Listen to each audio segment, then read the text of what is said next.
À présent, la rediffusion de la parole est à vous.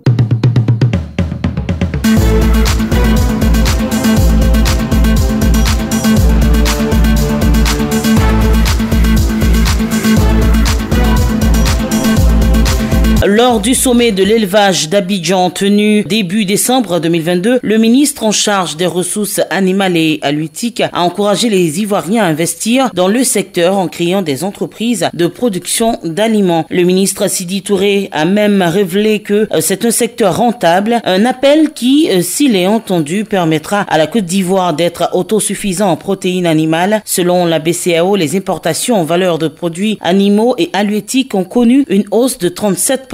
C'est sur ce sujet que nous portons notre réflexion ce jour. Alors, que vous inspire cette proposition du ministre des Ressources animales et halieutiques et comment la Côte d'Ivoire doit s'y prendre pour mettre fin à la dépendance en protéines animales? 27 20 21 44 48 ou au 27 20 24 27 87. On démarre justement avec les réactions via la page Facebook de Radio Côte d'Ivoire. Monsieur Bosson Rémi Ayopougontois Rouge, la proposition du ministre des Ressources animales et halieutiques est très belle parce qu'elle a l'avantage de créer beaucoup d'emplois et en même temps de permettre à la Côte d'Ivoire d'être autosuffisante en protéines animales. Ce sont des actions à encourager, mais il faut beaucoup de moyens, donc une réelle volonté politique. En outre, pour la solidité du projet, il va falloir créer une école de formation pour tous les acteurs évoluant dans le secteur. Tano Eouman Josué à Adéopodoumé, la Côte d'Ivoire aurait donc été autosuffisante dans ce secteur vital si une volonté politique avait été mise en œuvre. Rien n'est tard. En tout cas, je dis merci au ministre Sidi Touré pour sa clairvoyance. Pour que cet appel ait un écho favorable auprès des Ivoiriens, il faut que l'État fasse une large sensibilisation auprès de la jeunesse, la cheville ouvrière et forme des jeunes dans les pays où cette activité est beaucoup développée. Et puis, Bertin Tola à Brobo, l'Ivoirien, on le sait, n'est pas naturellement éleveur. C'est pourquoi cet appel du ministre Sidi Touré donc doit être entendu par les Ivoiriens afin de booster ce secteur. L'élevage nourrit son homme si les acteurs sont bien formés. Un avis que partage également Roger Nyanzou. Au standard, nous avons Monsieur Gourou Zakaria d'Aben Group. Comment réagissez-vous au sujet du jour? Le sujet du jour est vraiment très louable et salutaire. Vous savez que c'est un pourvoyeur d'emploi. Nous disons merci au ministre Sidi Touré. Comme je le dis tantôt, il y a une phase de réalisation et conservation et observation. Vous savez que la jeunesse ivoirienne a compris que c'est pas seulement de travailler seulement à la fonction publique. Vous savez, si le ministre a pris cette disposition, c'est vraiment salutaire, mais il faut aussi accompagner la population. Je parle de financement et aussi la formation. Si vous allez investir dans une chose, il faut prendre le temps pour être aussi mieux formé pour pouvoir aller au-delà. Donc, c'est à encourager et c'est vraiment salutaire dans mon intervention. Merci bien, merci Monsieur Gourou. Nous avons une autre réaction de la part de Monsieur Guissot Jean de Koumassi. Alors, que vous inspire cette proposition du ministre des Ressources animales et halieutiques? Il faut dire que c'est vraiment une très bonne idée de la part du ministre parce que le ministre veut vraiment rappeler à toute la jeunesse qu'il faut avoir un esprit de créativité. Voilà, quand on a un esprit de créativité, c'est-à-dire on est autonome à soi-même, on peut se prendre en charge. Donc c'est une manière à ce que le ministre dit à la jeunesse d'avoir un esprit de créativité et se créer soi-même un propre emploi, se prendre en charge. Donc je vois que c'est vraiment salutaire. Je dis vraiment un grand merci au ministre qui a eu des belles idées concernant aux côtés de la jeunesse. Je dis vraiment un très grand merci à lui. Nous repartons à l'intérieur du pays, plus précisément à Touba. Monsieur Soumoro, alors dites-nous comment la Côte d'Ivoire doit s'y prendre pour mettre fin à la dépendance en protéines animales. Bon, madame, vous savez que le président actuel il a beaucoup fait pour nos populations. Le fait que animal, vraiment, nos jeunes qui veulent faire travailler, c'est pour les encourager et puis mettre un fonds pour lui. Et puis les taxes gouvernementales, l'État n'a qu'à essayer de voir ça, comment il faut améliorer la situation pour que nous, les jeunes, on n'a qu'à essayer de rentrer dedans pour enlever les étrangers. Nous-mêmes, si nous-mêmes on fait notre travail, j'espère qu'il peut y avoir une amélioration. Les étrangers également contribuent à l'économie, donc on ne va pas carrément les rejeter. Non, mais c'est pas les écarter, mais les jeunes qui s'intéressent aussi, madame, il faut les encourager. Et justement. Là, maintenant, avec les étrangers, si on travaille ensemble, sans étrangers dans un pays, le pays ne peut pas avancer. Mais les jeunes qui s'intéressent aussi vraiment, qui veut prendre ce métier au travail, tout le monde ne peut pas travailler à la fonction publique. On peut s'inspirer de leurs expériences. Il faut créer aussi tes propres activités. Voilà tout ce que je peux dire comme contribution. Merci bien, Monsieur Soumaoro. Monsieur Danyogo Yaya est à Dabakala. Alors, dites-nous, malgré les efforts, la Côte d'Ivoire reste toujours tributaire donc des importations massives des denrées alimentaires et d'origine animale. Dites-nous, comment est-ce qu'on peut arriver à lutter efficacement contre cette dépendance? Bonjour toute la Côte d'Ivoire. Madame Denise, depuis l'indépendance de notre pays, nous avons toujours dit que le succès de la Côte d'Ivoire repose sur l'agriculture. Ce qui veut dire que nous n'avons pas encore mis en place une véritable politique de l'élevage animal. Si vous avez remarqué qu'avant, il y avait la sauce de prat, mais pratiquement la sauce de prat n'existe plus. Donc il faut que l'État lui-même investisse dans l'élevage, c'est-à-dire dans la production des aliments à base animale. Cela veut dire quoi? Qu'il faut créer des usines, il faut former des jeunes, il faut réduire le coût des intrants pour que nos jeunes Ivoiriens s'intéressent à l'élevage. Aujourd'hui, ici, ce n'est pas le nord de la Côte d'Ivoire, pratiquement le nord. Mais pour faire l'élevage dans ces pays, la Côte d'Ivoire, là, en forêt, c'est difficile. Moi, je suis du nord, je suis du Tengrela, 100%. C'est au nord, pratiquement, on trouve pratiquement des bœufs. Et la plupart de nos pâturages, si vous remarquez, c'est les autres pays, c'est notre frère dans cette région qui viennent faire l'élevage dans notre pays ici. Donc, il faut une véritable politique. Oui, Monsieur Danyogo, vous avez parfaitement raison. Le gouvernement met donc les bouchées doubles pour que cela soit une réalité. Et le ministère donc a élaboré plusieurs politiques, dont la politique nationale de développement de l'élevage, de la pêche et puis de l'aquaculture. Donc, c'est dire que les choses sont en train de bouger dans ce domaine-là. Oui, bien sûr, ça va bouger. Et je félicite le ministre Sidi Touré et je l'encourage à aider nos jeunes gens à les sensibiliser à ce que nous-mêmes nous intéressons à l'élevage, surtout à l'aquaculture. Sinon, aujourd'hui, nos frères de la sous-région qui sont chez nous ici, et je prends le cas, les Peuls, naturellement, c'est des éleveurs. Mais il y a combien de Peuls dans ce pays-là? Ils voient rien. Mais la plupart eux-mêmes sont des commerçants. Mais sinon, il faut une politique, véritable politique de réduction du coût des intrants pour la production des aliments à base animale. Merci bien, Monsieur Danyogo, pour votre contribution. À Biétry, nous recevons Monsieur Zongaston. Alors, dites-nous, Monsieur Zongaston, quel regard portez-vous sur le sujet du jour? Merci d'abord au ministre Sidi Touré d'avoir même décortiqué cette affaire. C'est vrai, notre pays, il faut le reconnaître, a vraiment un important déficit en matière de production de protéines animales.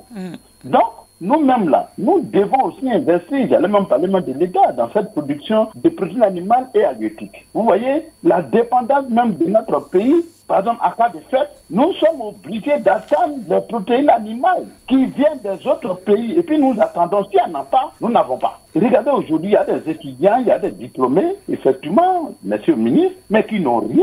D'autres sont dans la rue en train de faire, d'aller même dire, bon, c'est que vous voyez, par exemple, charger les portables et tout. Mais merci à notre ministre au moins d'investir dans ce cas-là. Vous voyez, je suis encore très content et je pense en encourageant vraiment cette production, je pense que cela concerne vraiment les protections au niveau des jeunes.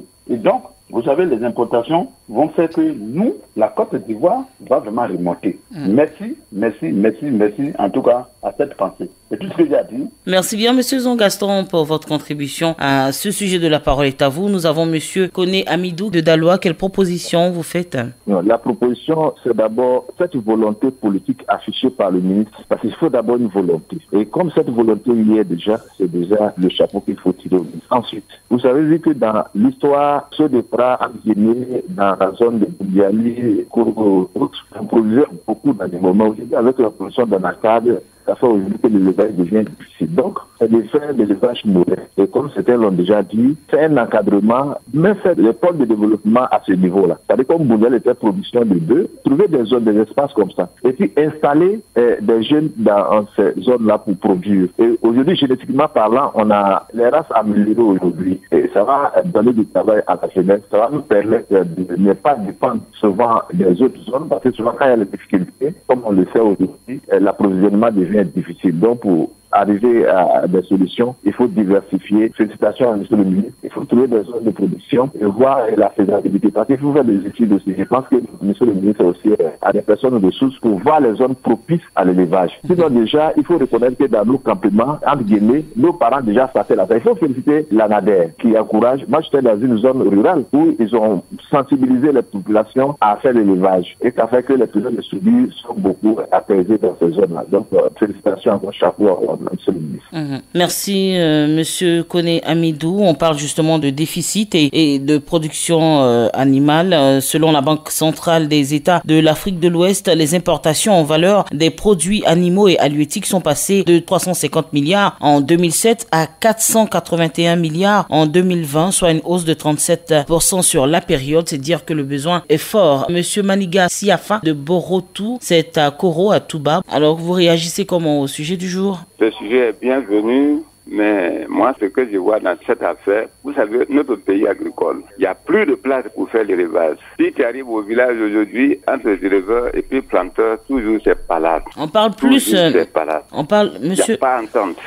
Alors moi, je ne sais pas comment on va faire l'élevage aujourd'hui. On parle plus aujourd'hui de production d'aliments pour ces bêtes, on va dire. La Côte d'Ivoire n'est pas autosuffisante en production d'aliments pour justement nourrir ces bêtes. Alors aujourd'hui, on nous demande quelle proposition, sinon le ministre invite à investir dans ce domaine, surtout les entreprises privées. Comment le ministre vient de dire, hein, bon, on va voir, mais je crois que s'il y a des sociétés comme ceux de près avant qui peuvent commencer et puis maintenant prendre les jeunes à former. Maintenant, quand les jeunes seront cultivés, maintenant ceux de près avaient laissé la main à eux, peut-être d'accord, mais aujourd'hui, bon, peut-être aliment qu'on va faire peut-être pour les éleveurs. Sinon, le pays est saturé, madame. Le pays, il n'y a plus place. Il n'y a plus place. Les Ivoiriens, tu sais, notre spécialité, c'est pour faire champ. Chacun veut faire champ. Chacun a fait son petit portion. Mais à chaque fois, il n'y a pas entente l'éleveur et les planteurs. Mais comme c'est le gouvernement, ils ont tous les plans. S'ils arrivent à faire quelque chose pour satisfaire la population, Dieu merci. Voilà, merci. Merci, monsieur Maniga Siafa. Nous partons à Bléniméouin, monsieur Seigneur Rigan. Alors, dites-nous comment vous réagissez au sujet du jour. Quelles propositions vous faites? Est-ce que vous êtes d'avis avec cette proposition du ministre? Denis, je suis vraiment d'avis avec la proposition du ministre. Ouais, vraiment. Ça, c'est l'autosuffisance. Mais ça va quand même aider les jeunes à aller de l'avant, de se prendre en charge. Et ça va même annuler les fumoirs dont on parle toujours en Côte d'Ivoire. Vraiment, je salue cette décision. Il faut quand même faire recours dans toutes les sous-préfectures, dans toutes les régions, pour encadrer quand même tous les jeunes. Parce que ce bitandage-là, c'est partout en Côte d'Ivoire. Donc, quand les jeunes sont occupés, sont en paix, ils prennent en charge, et puis bon, les coupeurs, les fumoirs sont annulés. Vraiment, je salue le gouvernement qu'il y ait quand même un suivi pour que cela se réussisse. Moi, c'est ma contribution. Merci bien, Seigneur Rigan. Merci pour votre contribution. Nous avons des réactions via la page Facebook. Monsieur Dosso Vasugu d'Azaguier nous écrit: bonne initiative prise par le ministre en charge des ressources animales et halieutiques pour mettre fin à la dépendance en protéines animales. Nos dirigeants doivent mettre en place une stratégie de partenariat avec les pays producteurs en protéines animales pour la création des entreprises pour le bonheur des Ivoiriens. Acquérir la joie. Il est beau d'inciter à l'élevage, mais il est bien aussi que l'État accompagne financièrement ces personnes qui s'y intéressent. L'élevage est un domaine qui demande beaucoup d'accompagnement financier. Une idée partagée par Niamini Boussou Hyacinthe. Blaise Kwasi: j'ai du mal à comprendre qu'à ce 21e siècle, des secteurs vitaux comme l'élevage, la production d'aliments des animaux, l'agriculture soient encore tournés vers l'extérieur en grande partie. Cela dit, l'initiative de monsieur le ministre est à encourager, soutenue par une réelle volonté politique. Et monsieur Kwadio Jean nous écrit de San Pedro: c'est une très belle initiative. Tout cela contribuera à l'insertion des jeunes dans la vie sociale, mais pour y arriver, l'État de Côte d'Ivoire doit mettre de gros moyens, former les jeunes et les financer. Monsieur Tibé Michel de Saint-Fra, alors dites-nous comment la Côte d'Ivoire doit s'y prendre pour mettre fin à la dépendance en protéines animales. Moi, je remercie le ministre Touré. Mais ce que je demande, c'est d'accéder la formation des jeunes. Il faut les former. Ensuite, il faut mettre les moyens à leur disposition. Sinon, c'est une très bonne proposition, mais il faut axer la formation des jeunes. C'est très important, la formation. C'est tout cela qui peut encourager les jeunes à faire ce travail. Je vous remercie. Merci bien, monsieur Tibé Michel. Monsieur Fofana Bakari, vous êtes à Boisseau, nous vous écoutons. Vraiment, je vous remercie d'abord, remercie la radio Côte d'Ivoire parce que c'est grâce à vous, nous avons beaucoup, toutes ces informations. C'est très bienvenu ce projet. Mais pour mieux travailler sur ça, il faut impliquer dans les villages. Nous, vers le sud Como ici, nous avons des piscicultures, nous on a déjà fait des formations, mais nous n'avons pas de moyens financiers. Donc le ministre doit se mettre sur ce chemin pour trouver au moins une solution pour pouvoir au moins financer, trouver une structure ou bien une banque, financer ces éleveurs. Cela va vraiment avancer. Vraiment, c'est une bonne initiative. C'est ma contribution, ça. D'accord. Merci, monsieur Fofana. Merci. Quelques réactions via la page Facebook. Monsieur Grégoire Yaokonan. Les Ivoiriens n'ont pas une culture pastorale, raison pour laquelle ce secteur peine à connaître son essor. Étant donné que la moitié nord du pays est la seule zone favorable à ce type d'activité, l'État, à travers le ministère de tutelle, devra focaliser la sensibilisation sur les ressortissants de cette zone en les formant au métier d'éleveurs et de producteurs d'aliments pour les animaux. Et voilà, nous avons également une réaction de monsieur Yao Michel Kofi à Wawakro. Cette proposition du ministre Sidi Touré est salutaire. En même temps, c'est une sonnette d'alarme. Depuis la nuit des temps, l'Ivoirien a considéré l'élevage comme un métier très étrange. La preuve, en passant de ranch en ranch, voire d'enclos en enclos, on ne voit que les non-ivoiriens. Les grandes actions en ressources animales changeront nos mentalités, surtout dans la production d'aliments pour les animaux. Madame, monsieur, ça sera tout aujourd'hui pour La Parole est à vous. Merci pour toutes vos réactions. À demain.